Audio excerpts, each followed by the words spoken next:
கல்வி அமைச்சிற்கு முன்பாக முன்னாள் அமைச்சர் விமல் வீரவங்ச உள்ளிட்ட குழுவினர் நேற்று முற்பகல் சத்தியாகிரக போராட்டத்தை ஆரம்பித்தனர். அமைச்சர் பதவி விலகாவிட்டால் அடுத்த கட்ட நடவடிக்கை எவ்வாறு அமையும்? நாம் அதனை அந்த நேரத்தில் தீர்மானித்து உங்களுக்கு அறிவிப்போம். நாம் இந்த போராட்டத்தை வெற்றி வரை முன்னெடுப்போம். அந்த வாக்குறுதியை வழங்குகிறேன்.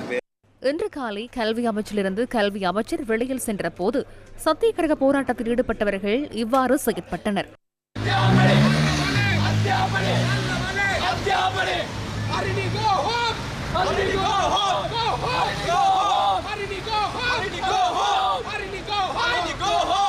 தரம் 6க்கான கல்வி சீர்திருத்தம் தொடர்பான அமைச்சரவை தீர்மானம் அறிவிக்கப்பட்டதை அடுத்து விமல் வீரவங்ச உள்ளிட்ட குழுவினர் சத்தியாகிரக போராட்டத்தை கைவிட்டனர்.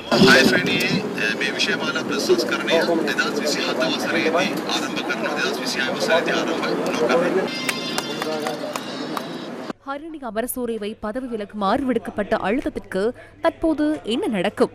இதற்கு விமல் வீரவங்ச இவ்வாறு பதிலளித்தார். இதை கொண்டு வந்தால் மீண்டும் அழிவுதான் ஏற்படும். அதனாலேயே சுருட்டி கொண்டனர். அதுவே எமது போராட்ட வாசகம். கல்வி அமைச்சரின் கருத்தும் அதனை ஒத்ததாக காணப்பட்டது. இதனை தோளில் சுமந்து கொண்டிருக்கும் கல்வி அமைச்சரை வீட்டுக்கு அனுப்ப வேண்டும். ஆகவே அதனை தற்போது தோளில் சுமக்க முடியாது அல்லவா? சுருட்டி கொண்டார்கள் அல்லவா? அதுவும் ஒத்ததாக காணப்படுகிறது. இதற்கமைய நாம் இதனை வெற்றியாக கருதுகின்றோம், நம்புகிறோம். ஆகவே இன்று நாம் இந்த போராட்டத்தை முடிவுக்கு கொண்டு வருகின்றோம். இதேவேளை இன்று பிற்பகல் சத்தியாகிரகம் நடைபெற்ற இடத்திற்கு வருகை தந்த மற்றொரு குழுவினர் விமல் வீரவங்சவின் கடந்த கால செயற்பாடுகளை நினைவுபடுத்தி அவருக்கு எதிராக போராட்டத்தில் ஈடுபட்டனர்.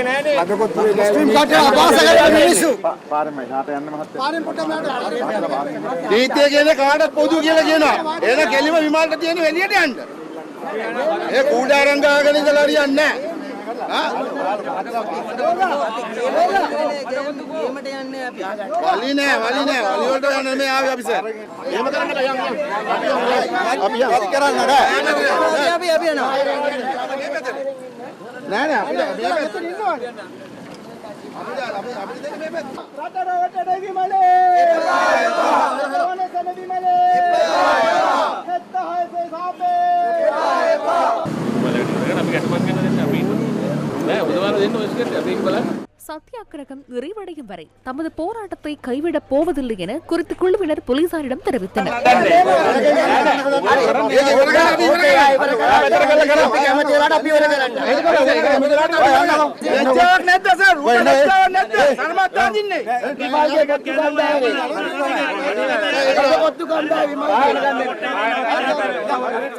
இதனிடையே விமல் வீரவங்ச உள்ளிட்ட குழுவினர் சத்தியாகிரக போராட்டத்தை நிறைவு செய்தனர்.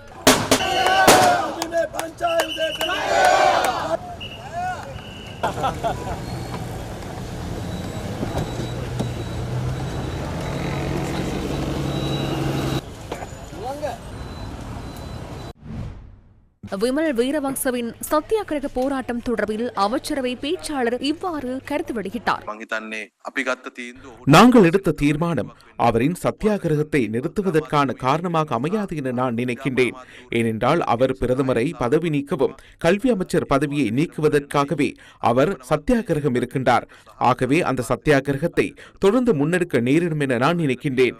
கல்வி அமைச்சின் செயற்பாடுகள் மற்றும் பரீட்சைகள் திணைக்களத்தின் செயற்பாடுகளுக்கு எவ்வித தடைகளும் ஏற்படாத வகையிலும் பொதுமக்களுக்கு எவ்வித பிரச்சனைகளும் ஏற்படாத வகையிலும் பிரதமர் மற்றும் கல்வி அமைச்சர் பதவி விலகும் வரை அவர் சத்தியாகிரகம் இருக்க முடியும். அது அவருடைய தீர்மானம். யாரும் தடை செய்ய மாட்டார்கள். தொடர்ந்தும் இருக்க நேரிடும்.